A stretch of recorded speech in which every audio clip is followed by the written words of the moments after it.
Alhamdulillahilladzi khalaqal mauta wal hayata liyabluwakum ayyukum ahsanu amala. Asyhadu an la ilaha illallah wahdahu la syarikalah wa asyhadu anna Muhammadan abduhu wa rasuluh. Allahumma shalli wa sallim ala sayyidina Muhammad wa ala alihi wa sahbihi ajmain. Ayuhan nas ittaqullaha haqqa tuqatih wa la tamutunna illa wa antum muslimun. Qala Allah Ta'ala fil Qur'anil Azim. A'udzu billahi minasy syaithanir rajim. Bismillahirrahmanirrahim. Ya ayyuhalladzina amanu dukhulu fis silmi kaffah wa la tattabi'u khutuwatis syaitan innahu lakum aduwwum mubin. Sadaqallahul azim. Hadirin kaum muslimin sidang jamaah Jumat rahimakumullah. Pertama-tama mari sama-sama kita memanjatkan puji syukur kita kehadirat Allah Subhanahu wa taala, di mana pada siang hari yang sangat amat mulia ini kiranya Allah masih memberikan kita kekuatan lahir dan batin, kesempatan, sehingga dengan izin Allah pula lah pada hari ini kita dapat melaksanakan tugas yang baik, iaitu meningkatkan iman dan ketakwaan kita kepada Allah Subhanahu wa taala. Karena dengan iman dan takwa itulah kita baru bermakna, berarti di hadapan Allah. Tanpa iman dan takwa itu kita tidak bermakna apa-apa insya Allah SWT. Karena itu Hatib yakin bahawa yang hadir pada hari ini adalah hamba-hamba pilihan Allah yang selalu meningkatkan keimanan dan ketakwaannya kepada Allah Subhanahu wa taala. Salawat serta salam sama-sama kita sampaikan kepada penghulu alam Nabi besar Muhammad sallallahu alaihi wasallam yang telah mengantarkan umatnya ke tempat yang sangat mulia, yang di dalamnya dengan risalah yang beliau bawa, yang di dalamnya terkandung dua pedoman hidup yang hakiki. Apa pedoman hidup itu? Yaitu Al-Quran dan As-Sunnah. Karenanya barang siapa umatnya yang berpegang teguh kepada dua hal tersebut itu sudah barang tentu dan pasti kita dijamin keselamatan kita hidup di dunia dan di akhirat. Apa keselamatan itu? Keselamatan yang sangat bermakna berarti bagi kita umat Muhammad ini atau umat Islam, orang mukmin, yaitu keselamatan iman. Oleh kerana itu sesuai dengan doa yang selalu kita baca habis salat, semua masjid membaca doa itu. Apa doanya? Allahumma khtim lana ya Allah bi husnil khatimah. Ya, dengan imanlah dapatkan husnul khatimah. Karena tidak ada suatu keuntungan yang di atas keuntungan di dunia ini bagi orang mukmin kecuali dia Allah panggil dengan husnul khatimah. Sebaliknya tidak ada kerugian yang atas kerugian yang cukup besar bagi kita orang mukmin kecuali orang itu mati dalam keadaan su'ul khatimah. A'udzubillah min dzalik. Oleh kerana itu kita doa kepada Allah. Apapun tugas kita, apapun tugas kita, apapun kerjaan kita, yang penting akhir hayat kita doakan, kita mohon Allah menuncuk kamu ya Allah, menuncuk dalam keadaan husnul khatimah. Tentu untuk mencapai husnul khatimah tentu laksanakan segala perintah Allah, jauhkan segala larangan. Itu kuncinya aja. Beramal saleh di islah lain. Hadirin kaum muslimin jamaah Jumat rahimakumullah. Pada kesempatan yang sangat mulia ini saya ingin menyampaikan semacam tema, katakanlah judulnya apa?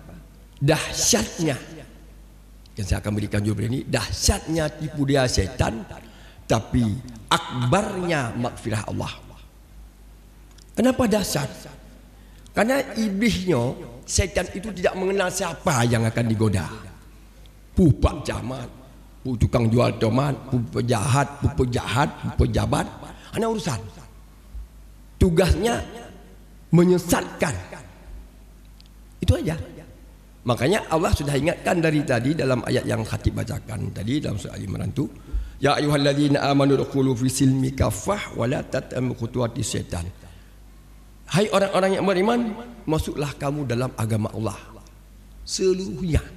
Artinya seluruh kegiatan yang kita lakukan berdasarkan Islam, iman dan Islam. Baiknya musyawah lain, mandum berdasarkan iman dan Islam, syariat Allah. Wala tattabi'u, sampai-sampai kau ikut, jangan kau ikut jejak-jejak syaitan, tipu daya syaitan. Kenapa? Innahu lakum adu mubin. Karena syaitan itu musuh yang nyata. Nyatanya bukan mati dia tak melihat, oh nyan syaitan, bukan. Betul-betul nyata ditipu kita. Hari ini semua yang hadir pernah ditipu oleh syaitan. Tiap waktu ditipu kita oleh syaitan, terutama dalam masalah salat. Coba lihat betapa banyak orang jamaah subuh. Kalau ada jamaah kampung ini 5,000, enggak sampai 1,000 orang salat subuh kan? Mungkin 1%,5 atau 2% sedikit, menunjukkan bahawa dahsyatnya tipu daya syaitan di godaan kita. Kerana dia tahu salat subuh itu luar biasa pahalanya, dijamin oleh Allah orang yang salat subuh itu. Kerana syaitan habis-habisan dia mencoba menyesatkan, menipu kita dalam salat subuh. Hadirin kaum muslimin sidang jamaah Jumaat rahimakumullah. Oleh kerana itu juga sekali lagi dalam surah Al-Fatir ayat 32, kalau tidak salah juga Allah mengingatkan hambanya. Dalam surah itu apa Allah ingatkan? A'udzubillahi minasyaitonirrajim. Bismillahirrahmanirrahim. Innas syaitana lakum aduwa fattakhiduhu adu. Innama yad'u hizbahu liyakunu min ashabis sa'ir. Sungguhnya syaitan itu musuhmu. Ingat, syaitan musuh katanya. Fattakhiduhu aduwa. Oleh kerana itu adu, fattakhiduhu adu. Oleh kerana itu hadapilah dia syaitan itu sebagai musuhmu pula. Jangan hari ini betapa banyak syaitan dijadikan sahabat. Mana bukti sahabat? Banyak orang meninggalkan salat. Ni ada salat dia dalam bulan. Kalau macam ada harta. Ada salat mentong. Betapa banyak hari ini orang meninggalkan salat dalam keadaan sengaja. Meninggalkan salat berjamaah. Bahkan lebih dahsyat lagi tidak salat. Lebih parah lagi. Mau menyuruh dengan sembahyang pun. Lebih parah lagi. Man taraka shalah muta'ammidan faqad ghafara ghifar. Barang siapa meninggalkan salat sengaja, hanya kafir hukum ji. Yang coba-coba. Maka iblis itu lewat salat dulu. Menyo salat kan berhasil digoda. Bak manusia lain gampang. Makanya dosa yang terbesar di antara dosa itu meninggalkan salat. Bukan berzina. Bukan menipu orang. Kenapa salat? Karena kuncinya salat. Aqimis salat, inna salatan haril fahsya munkar. Tegakkanlah salat. Karena salatnya mencegah perbuatan keji dan munkar. Salat bagaimana? Salat yang sesuai dengan diharapkan oleh baginda Rasulullah SAW. Nyo kau dengan bukti-bukti semayang, handruh lipubut yang hendak betul. Karena teringat, karena salat mencegah perbuatan keji dan munkar. Maka kenapa orang banyak lagu melakukan perbuatan yang munkar, yang keji, karena salatnya belum begitu benar. Bahkan mungkin mereka tidak tinggalkan salat. Hadirin kaum muslimin sidang jamaah Jumaat rahimakumullah. Tipu daya syaitan ini tidak tanggung-tanggung. Bahkan dia pernah meminta pada Allah. Ketika apa? Ketika dia putus asa. Iblisnya kan artinya putus asa atas rahmat Allah. Sehingga karena dia putus asa ingin mengajak kita mengikut dia. Ya kan? Ikut dia. Apa kata iblis dalam surat ayat 82? Fa izzatika liuwiyan amhum wa izzatika liuwiyannahum ajmain illa ibadika minhumul mukhlisin. Artinya apa? Demi kekuasaanmu ya Allah, dipuja Allah, demi kehebatan Allah, demi kekuasaanmu Allah, saya akan menyesatkan semua mereka. Ada siapa yang sesat? Kita. Iblis mutumpah. Dipegang Allah, you akan putusat madum. Muhammad. Tanpa kecuali pejabat, pejahat, bahkan umum sekalipun, semua dia menyesatkan kita dengan cara mereka. Sesat lewat belanja, sesat lewat jabatan, sesat kekayaan, sesat. Artinya melalaikan kita dari mengingat Allah. Itu namanya sesat. Mandum tanpa kecuali. Ya inang ya agam. Yang mencong pergi bertetap. Tanpa kecuali. Tapi ada di ujung ayat Allah katakan dan diakui illa ibadika minhumul mukhlisin, kecuali hamba-hamba Allah yang ikhlas. Yang ikhlasnya yang angkat tangan iblis. Ada apa? Betapa banyak orang sedang salat tapi dianggap tidak salat.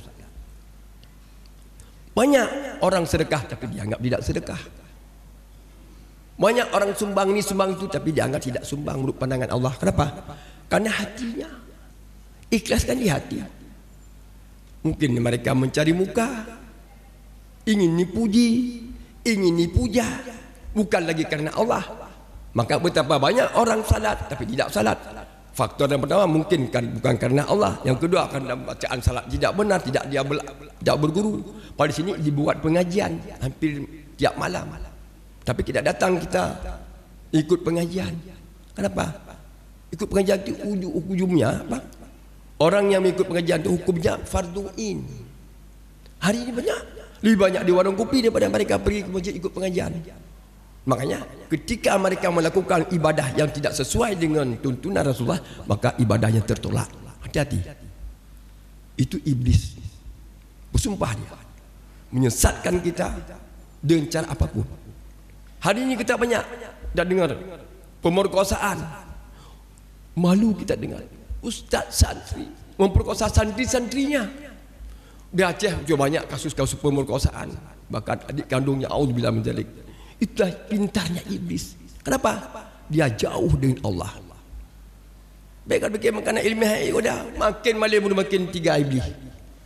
Hari ini banyak karena ulama-ulama yang alim dulu katakannya kalau mengucapkan Natal haram. Mengucapkan Natal haram ya. Ketika menjabat mempunyai kekuasaan tidak masalah boleh mengucapkan Natal.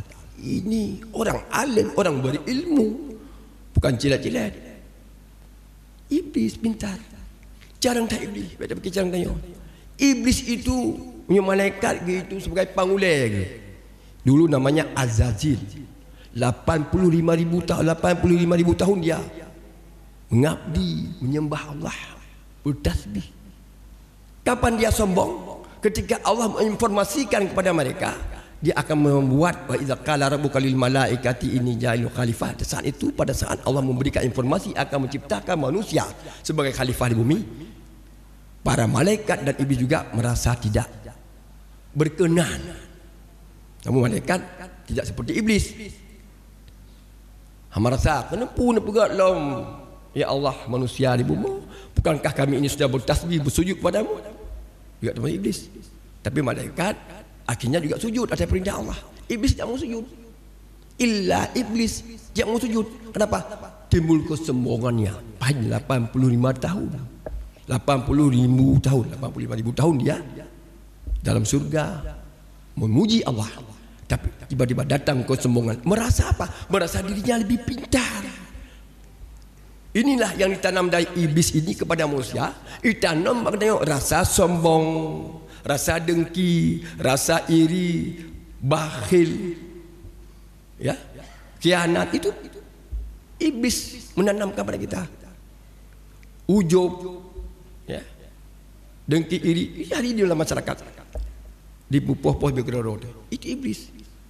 Belum sempurna hati kita ketika masih ada rasa iri dengki kepada orang lain. Merasa diri kita lebih baik. Ketika kita merasa diri kita lebih pintar, lebih kaya, lebih kuat, itulah kesombongan. Dan Allah sangat murka kepada orang-orang yang sombong. Dan Allah tidak akan menerima ibadah siapapun yang merasa dirinya lebih hebat daripada orang lain. Makanya tanamkan dari kita, lapangkan hati kita. Ada kita, baiknya rasa sombong di antara kita. Sama dia dapat Allah, inna akramakum indallah atqakum. Tidak ada beda. Ilung-ilungkan ke doktor, ilung ke profesor. Ada urusan. Iblis makin profesor makin ligoda. Tiba banyak profesor di warung kopi tidak pergi ke masjid. Saya lihat di sini di Yerusalem mata kepala. Banyak profesor tidak terangkat kakinya di waktu azan. Hayya 'alas salah, enggak ada urusan dia. Ada urusan dengan ilmu. Yang dianggap orangnya ikhlas karena Allah, yang dekat, yang selalu cinta pada Allah. Itu yang ditakutkan oleh syaitan. Hadirin kaum muslimin sidang jamaah Jumaat rahimakumullah. Mudah-mudahan kita semua termasuk orang-orang yang dijaga oleh Allah.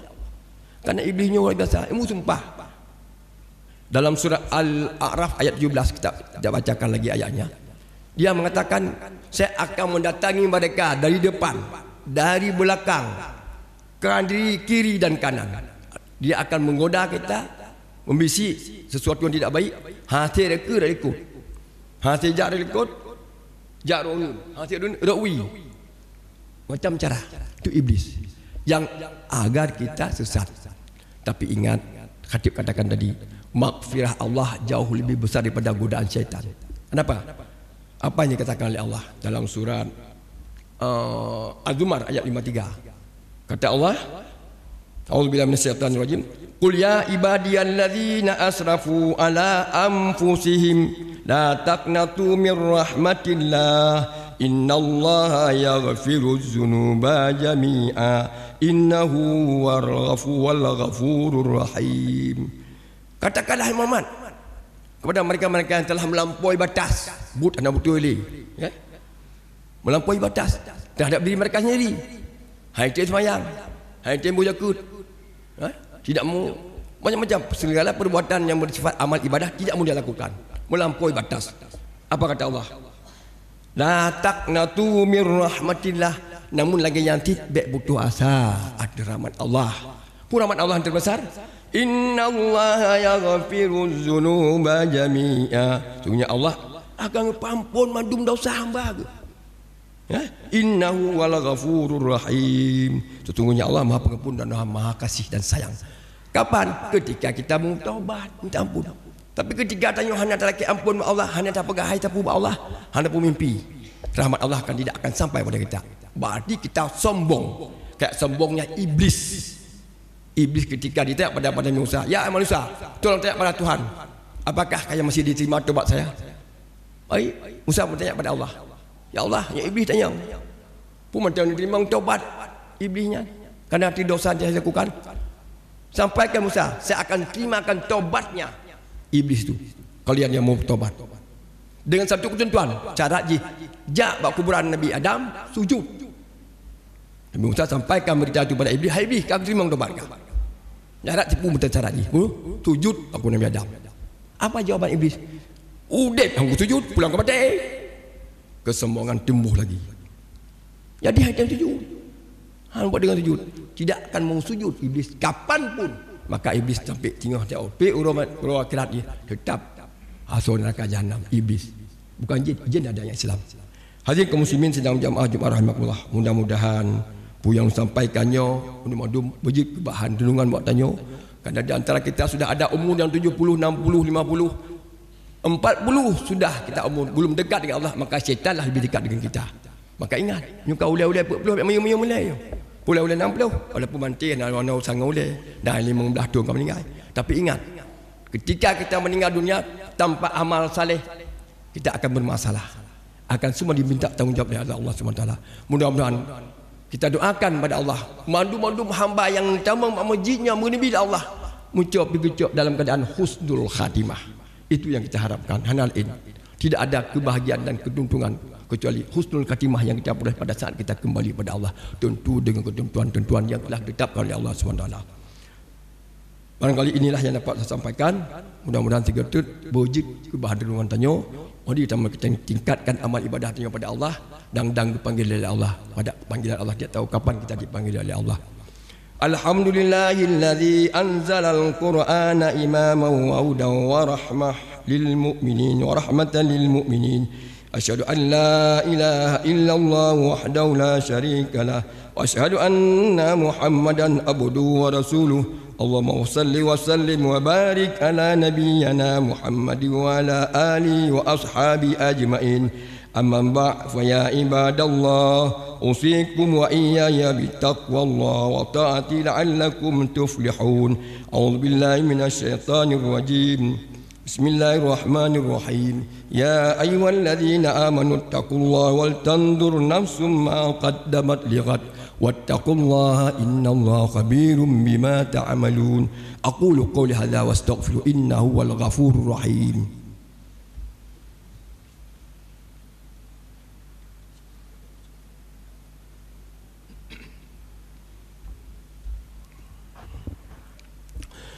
Alhamdulillahilladzi anzala as-sakinata fi qulubil mu'minina liyazdadu imanan ma'a imanihim. Asyhadu an la ilaha illallah wahdahu la syarika lah wa asyhadu anna Muhammadan abduhu wa rasuluh. Allahumma shalli wa sallim wa barik ala nabiyyina Muhammad wa ala alihi wa ashabihi wa man tabi'ahum ila yaumiddin. Amma ba'd fa ya ibadallah usikum wa iyaya bittaqwallah wa ta'atihi la'allakum tuflihun. A'udzu billahi minasy syaithanir rajim. Bismillahirrahmanirrahim. Wal 'asri innal insana lafi khusr illa alladhina amanu wa 'amilus salihati wa tawassaw bil haqqi wa tawassaw bis sabr. Innallaha wa malaikatahu yusalluna 'alan nabi ya ayyuhalladhina amanu sallu 'alaihi wa sallimu taslima. Allahumma ighfir muslimina wal muslimat wal mu'minina wal mu'minat al ahya'i minhum wal amwat birahmatika ya arhamar rahimin. Rabbana zalamna anfusana wa illam taghfir lana wa tarhamna lanakunanna minal khasirin. Allahumma khtim lana ya Allah bihusnil khatimah wa la taftim alaina ya Allah bisu'il khatimah. Rabbana atina fid dunya hasanah wa fil akhirati hasanah wa qina adzabannar wa la dzikrullahi akbar. Aqimis salah.